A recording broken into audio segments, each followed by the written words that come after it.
La deuxième étape de l'échange de prisonniers entre Israël et le Hamas s'est déroulée dimanche soir.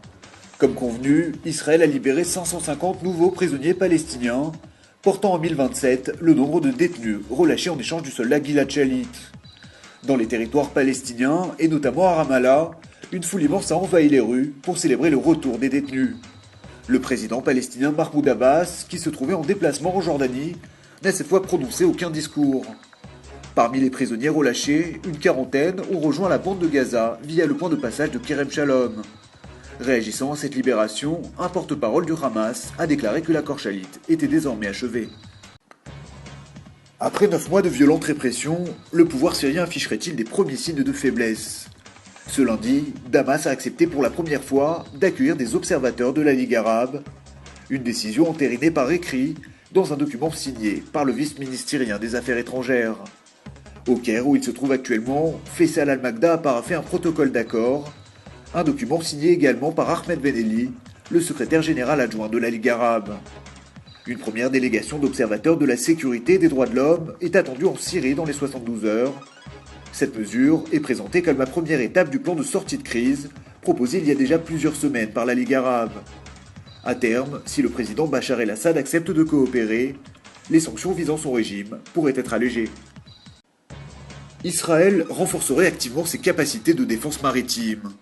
L'un des 3 sous-marins Dolphin de la marine de Tsahal, un appareil de fabrication allemande, vient d'être entièrement modernisé par l'industrie militaire israélienne. Cela fait en réalité 2 ans que le sous-marin n'était plus en service, mais l'information avait été soigneusement gardée au secret par la censure militaire. L'État hébreu, apprend-on de sources sécuritaires, ne souhaitait pas donner l'impression que ses capacités opérationnelles étaient réduites. Toujours est-il que le coût de cet entretien est évalué à 100 millions de shekels. Israël qui par ailleurs aurait entamé la construction de hangars pour ces 2 nouveaux sous-marins dont la livraison est prévue pour les tout prochains mois. Israël renforcerait activement ses capacités de défense maritime. L'un des 3 sous-marins Dolphin de la marine de Tsahal, un appareil de fabrication allemande, vient d'être entièrement modernisé par l'industrie militaire israélienne. Cela fait en réalité 2 ans que le sous-marin n'était plus en service, mais l'information avait été soigneusement gardée au secret par la censure militaire. L'État hébreu, apprend-on de sources sécuritaires, ne souhaitait pas donner l'impression que ses capacités opérationnelles étaient réduites. Toujours est-il que le coût de cet entretien est évalué à 100 millions de shekels. Israël qui par ailleurs aurait entamé la construction de hangars pour ces 2 nouveaux sous-marins dont la livraison est prévue pour les tout prochains mois. C'est officiel, la vie sera bientôt moins chère en Israël.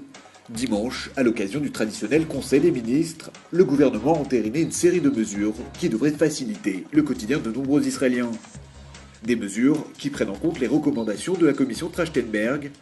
Elles prévoient notamment la baisse des prix des transports publics, une limitation dans la hausse du carburant, ou encore une ouverture à la concurrence des produits comme le lait, les œufs et le fromage. Conséquence, les taxes portuaires à Haïfa et Ashdod devraient diminuer. En revanche, toujours pas de coupe prévue dans le budget de la défense. Autant dire que la rue israélienne ne pourrait se satisfaire que moyennement de ces premières mesures.